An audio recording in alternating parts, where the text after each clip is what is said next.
Bien, vamos a saludar al doctor Fabián Harari, que está en línea, porque bueno, queríamos charlar con él a propósito de, de su trabajo, ¿no?, dentro del Centro de Estudios e Investigaciones en Ciencias Sociales y este análisis que hace de la situación en Brasil. Recuerden, próximas elecciones a días nada más.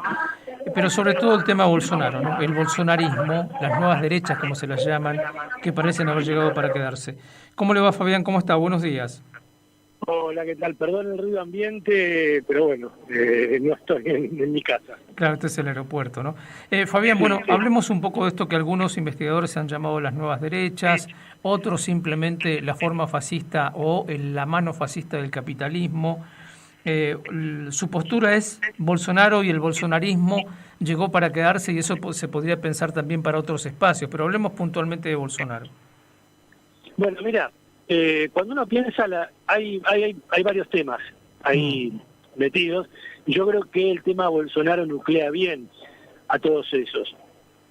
En primer lugar, si uno piensa en una cuestión muy general, encuentra signos de este llamado bolsonarismo en varios lugares, ¿no? Es decir, en Italia, en España con Vox, en Perú el alcalde de Lima que ganó, mismo que frente a Castillo se impuso, la, la segunda candidata Keiko que no ganó Fujimori. era Keiko Fujimori, ¿no? Es decir, uno puede pensar tal vez en algún candidato tipo Kast en Chile, Milei. y en Argentina tenemos, claro, en Argentina tenemos a Milei, ¿no? Es decir, aparece como un fenómeno, Boris Johnson en Inglaterra, Claro. es decir, encontramos escenarios con, digamos, sus diferencias, ¿no? Pero encontramos un fenómeno parecido a lo largo del mundo, ¿no? Y uno el problema que tiene que preguntar es qué está representando eso. Y uno lo que primero tiene que entender es que lo que está representando primero es un descontento generalizado, una crisis de la democracia, ¿no? Es decir, hay una crisis, o mejor dicho, una crisis en los partidos. Es decir, hay una crisis en los partidos políticos que en algunos casos se puede tornar en una crisis de la democracia y en otros queda en la crisis de los partidos. Eso significa que, digamos, los partidos de lo que uno llama la clase dominante no tienen la capacidad para representar a aquellas clases que no son dominantes, básicamente la clase obrera. No tienen esa capacidad para representarla. En parte hay un elemento estructural, es decir, la clase obrera ya no es una clase obrera homogénea, sindicalizada, que muchas veces digamos, aparece mediada por los sindicatos o partidos asociados a los sindicatos, y entonces aparece una fragmentación muy grande que el sistema político no puede volver a representar. Por otro lado, algo más importante todavía, todas las grandes promesas del sistema político no fueron cumplidas, me refiero a la vida de la población. La población en general vive mal. Uno puede decir, hay lugares donde se ve mejor, pero si uno, digamos, saca el elemento puramente comparativo y lo toma en términos de más históricos, hay una decadencia. ¿A qué me refiero? Es evidente que la población británica vive mejor que la argentina, pero si uno toma la población británica en la década del 60 y la población británica en la década, en la actualidad, uno va a ver un deterioro. Lo mismo cuando uno recorre cada uno de los países, es decir, a nivel mundial hay un deterioro de las condiciones de la población. Y eso genera un enojo a lo que se le suma la propia descomposición de los partidos políticos en varios lugares con casos sonantes de corrupción, que en cualquier otro escenario, digamos, tal vez pasarían más apercibidos, tal vez estarían más tapados en términos mediáticos, pero en un contexto, como digo, de crisis política general, de rechazo a una situación en la cual vive la gente, esos casos resuenan mucho. Ahora te interrumpo ahí un poquito, Fabián.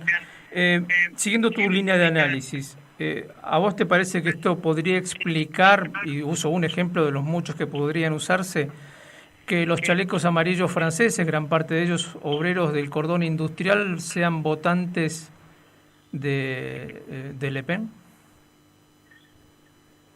Bueno, eso es lo que quiero explicar. Es decir, ahí hay un hueco. Hay un descontento generalizado con todo el sistema político. Por ahora es con el sistema político. En algunos casos llega aún más lejos y va hacia el régimen político, ¿no? Es decir, más allá de los partidos. Pero empezamos por esto. Hay un descontento generalizado y hay un quiebre entre los partidos tradicionales y la población. Ese hueco no es llenado por por quien normalmente llena ese hueco, que es la izquierda. No, si normalmente, ¿quién llena el hueco de los descontentos? La izquierda revolucionaria, que históricamente lo ha llenado. Ahora, la izquierda revolucionaria no lo llena porque durante un tiempo prolongado, hace una serie, digamos, de los 70 para acá, la izquierda se ha normalizado, por decirlo así. Se ha atado a los partidos tradicionales de alguna u otra forma, es decir, más orgánicamente o más inorgánicamente, formando parte de una especie de campo de opinión muy vasto. Entonces, ante la crisis de esos partidos, de esa política tradicional, la izquierda también sufre esa crisis y es vista incluso como parte de ese establishment, aunque uno dice, bueno, difícilmente uno puede pensar en los políticos de izquierda en general, no estoy hablando del Partido Comunista Italiano, ¿no? Que tiene una integración muy grande, o el Partido Comunista Español, o el Partido Comunista en Chile, que tienen una integración al establishment que lleva décadas. No, me refiero a, si uno quiere, la izquierda, digamos, no estatal. Toda esa izquierda se ha acompañado, digamos, a alguna fracción de los partidos tradicionales que ellos consideran más progresistas. Cuando digo acompañado, digo no necesariamente, aunque ha habido casos, de ir a una alianza formal, sino cuando uno acompaña, eso acompaña un campo de opinión, acompaña una especie de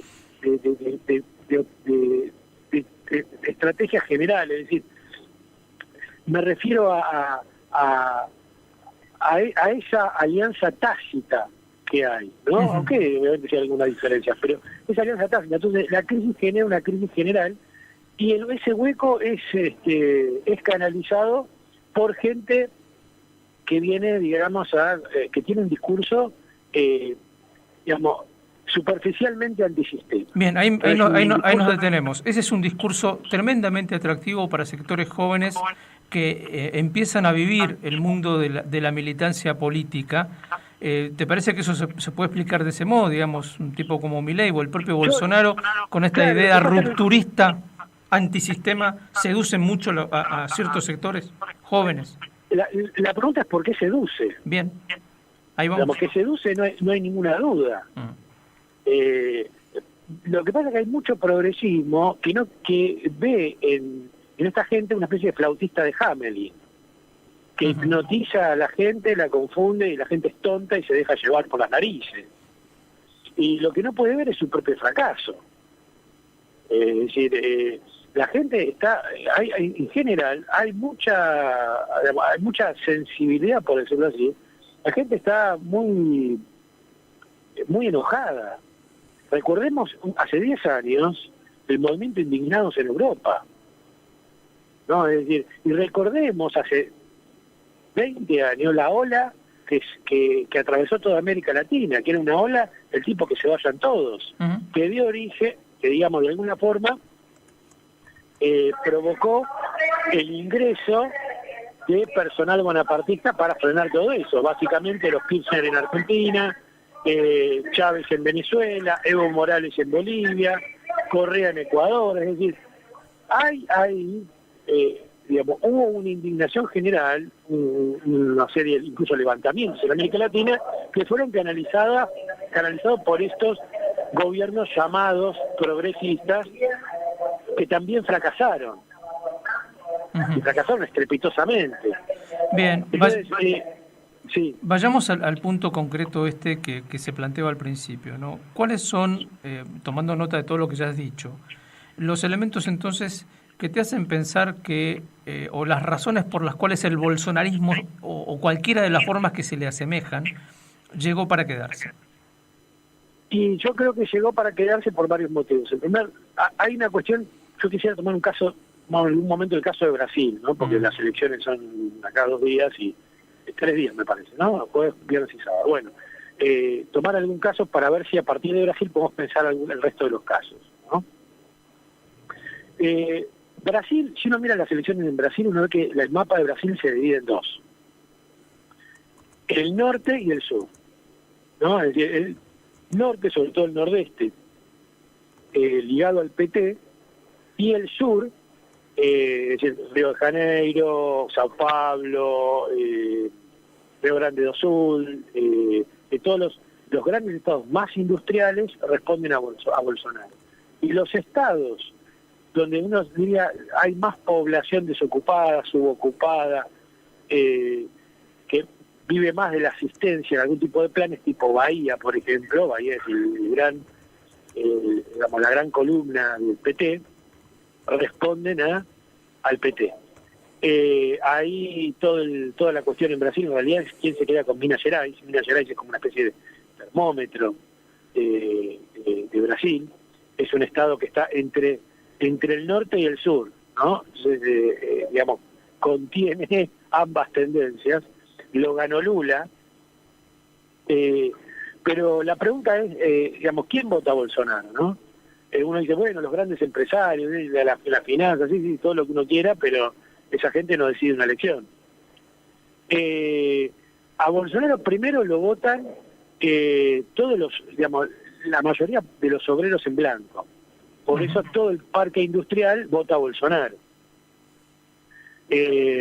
Por eso Bolsonaro ganó en Río de Janeiro y seguramente su candidato gane la segunda vuelta en San Pablo.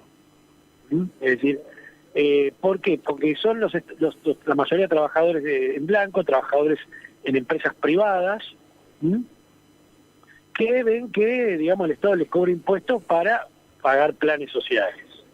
Del otro lado, el PT, digamos que, como digo, tiene en general más tendencia a representar a esa clase obrera más desocupada, más subocupada, que vive de alguna forma de la asistencia estatal, que tiene que ver con la fragmentación de la clase obrera en Brasil, que tiene que ver con la incapacidad, obviamente, de cualquiera de las fracciones de tener una propuesta que unifique a la clase obrera, así que unifique, que dé una respuesta para todos, ¿no? Es decir, en eso se debate Brasil, y esa es la base de Bolsonaro. La segunda base de Bolsonaro, digo, esa base de lo nos quedan, Fabián, nos quedan 2 minutos. Sería bueno por ahí eso, que redondees esa parte.